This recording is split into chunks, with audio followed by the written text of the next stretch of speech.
Olá, bando bonzinho estudioso, bem-vindo a mais um LES, a sua lição da Escola Sabatina em áudio e aqui no Facebook em vídeo. Bem, estamos aqui no segundo trimestre de 2016, estamos estudando o Evangelho de Mateus, estamos falando essa semana sobre os últimos dias de Jesus e temos o nosso verso temático da semana que está em Mateus 26, verso 31. Ainda esta noite todos vocês me abandonarão. Momento triste ali chegando perto da traição de Judas. Bem, estamos aqui terça-feira, 14 de junho e vamos para o estudo. Aqui estamos chegando no meio da semana do estudo já, né? Já que acaba na sexta. Durante uma semana, a Páscoa, os sacerdotes sacrificavam milhares e milhares de cordeiros no templo, que ficava localizado na colina, em cujo sopé se encontrava o vale de Cedron.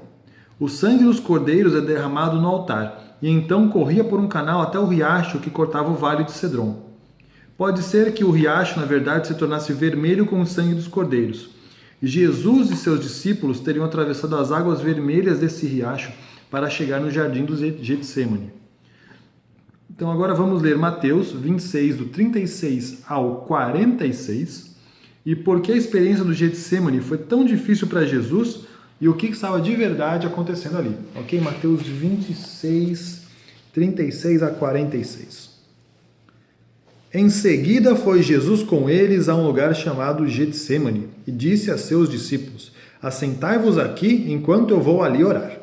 E levando consigo a Pedro e aos dois filhos de Zebedeu, começou a entristecer-se e angustiar-se. Então lhes disse: a minha alma está profundamente triste até a morte. Ficai aqui e vigiai comigo. Adiantando-se um pouco, prostrou-se sobre o seu rosto, orando e dizendo: meu Pai, se possível, afaste de mim este cálice.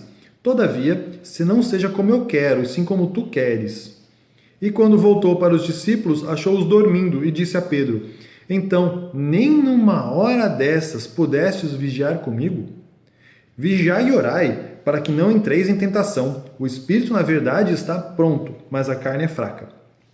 Tomando a retirar-se, orou e de novo dizendo: meu Pai, se não é possível passar de mim este cálice sem que eu o beba, faça-se a tua vontade.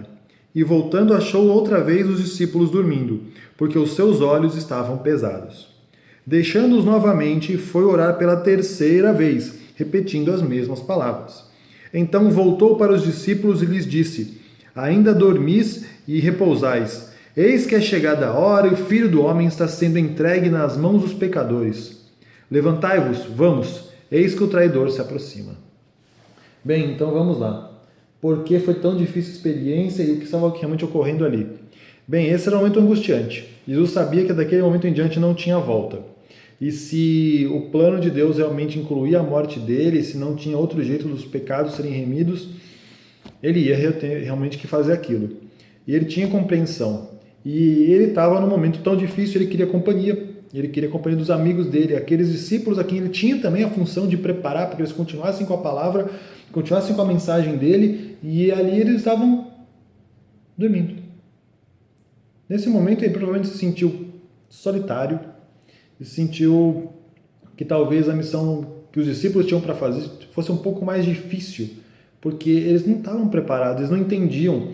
Você imagina, quando uma pessoa que você gosta está para viajar, você normalmente se gruda àquela pessoa, você não quer, você fica até o último instante, você vai no aeroporto, você vai ficar... certo? Você faz todo o melodrama. Novela mexicana mesmo, geralmente as pessoas fazem isso. E ali estava uma pessoa que queria ver pela última vez. Se eles tivessem prestado atenção no que ele falou, eles sabiam que era a última vez na vida deles que eles iam ver Jesus.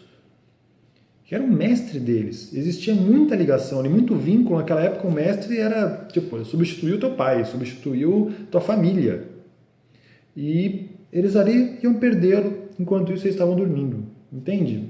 Eles não estavam no espírito do negócio. E Jesus, infelizmente, sabia que ele estava angustiado. Então foi muito tenso para ele. E a gente tem aqui agora que entender que tudo isso estava ocorrendo com Jesus e que ele tinha esse momento tenso para lidar. Infelizmente, você pode passar por momentos como esse também, e Jesus está ali falando: você tem que falar comigo, você tem que ficar comigo. Esse é o momento que você tem para ficar comigo e você às vezes não fica. A gente tem que pensar mesmo quando a gente divide o nosso tempo. Não era a morte física que Jesus temia quando orou para que o cálice seja passado dele. O cálice que ele temia era a separação de Deus. Jesus sabia que, para se tornar pecado por nós, ia morrer em nosso lugar, para suportar em si mesmo a ira de Deus contra o pecado. Ele teria de ser separado do Pai. A transgressão da santa lei de Deus era tão séria que exigia a morte do transgressor. Jesus veio precisamente porque iria tomar essa morte sobre si, a fim de nos poupar dela. Era isso que estava em jogo com relação a Jesus e a nós. Abre aspas agora.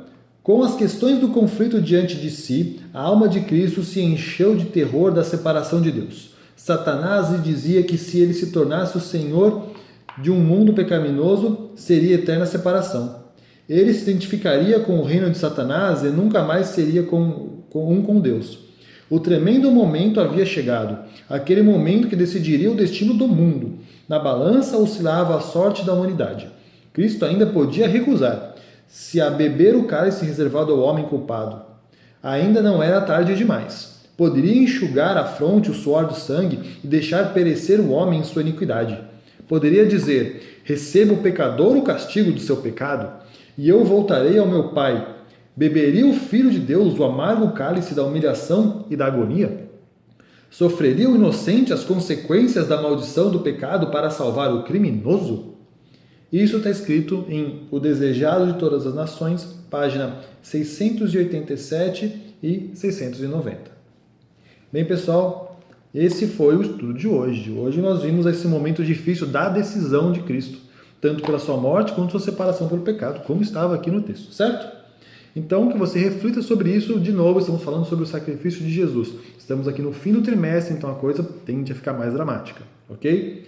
E ano bíblico. Não se esqueça, nós estamos ainda no livro de Jó, Jó capítulo 38 a 42, ok? Jó capítulos 38 a 42. Um bom estudo, obrigado pela atenção. E se quiser se inscrever no canal, eu agradeço muito. Se dá um like também, estamos todos aí. Obrigado, até amanhã. Tchau, tchau.